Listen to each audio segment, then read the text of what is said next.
So what did you tell me when you first came here, the first day? The first day I came here, I really didn't want to come to these meetings.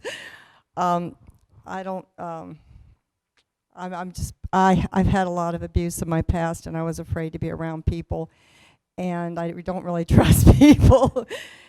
And I didn't know what to expect when I came here, and I told my sister, I'm not coming. And she said, yes, you have to come, because she knew how broken I was. And believe me, I was really broken. And Paul prayed with me last night, and I told him, I said, I'm not dead anymore. I said, I feel like for the first time in my life, I've raised from the dead. But anyhow, I find it so exciting because we're staying in a motel, and Bonnie and I were talking about being late for the meeting, and I said, we got to hurry up. And the lady at the motel she was saying, she said, what meetings are you going to? Just out of the blue, she asked me, and so I started sharing with her what you were sharing with us. And it's your job to witness, so you have to do this, right? No. I mean, in fact, at that point, I was still really broken up.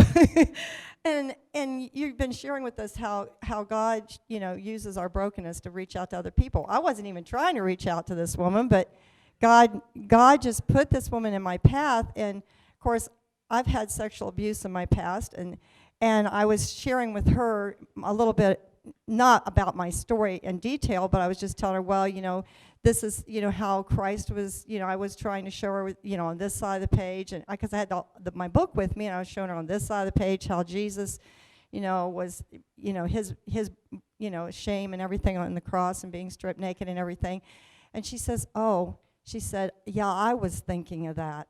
So then I realized that her situation was probably similar to mine, and so then we really got to talking. So I gave her some materials and your website so that she could watch you on that and get some more information. So then last night Paul gave me some papers to give to her, and so we brought them down to the motel this morning, and we took the papers to her, and she was so excited. We had prayer with her. But before we had prayer with her, we were standing out by the car, Bonnie and I were, and we were just praying for God to give us the words to say, the right words to say to this lady. And I noticed then there was a car, just about 2 cars away from where we were, and this lady had her head bowed, and she was praying with us. Total stranger. And I'm like, I don't believe this. and so she says, well, I got in on part of your prayer. And I said,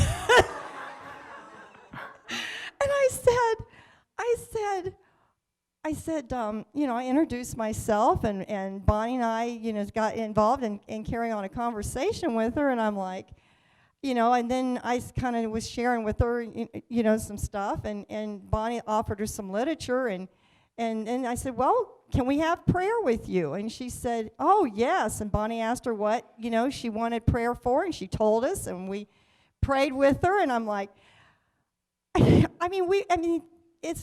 weren't even trying to find anybody. God just brought these people to us, and it was so, and it wasn't like we were stressed out. It just came out so easy to talk to these people, and I was so impressed, and I'm like, oh, this is so awesome, God. Thank you for this experience, because I really needed this in my life.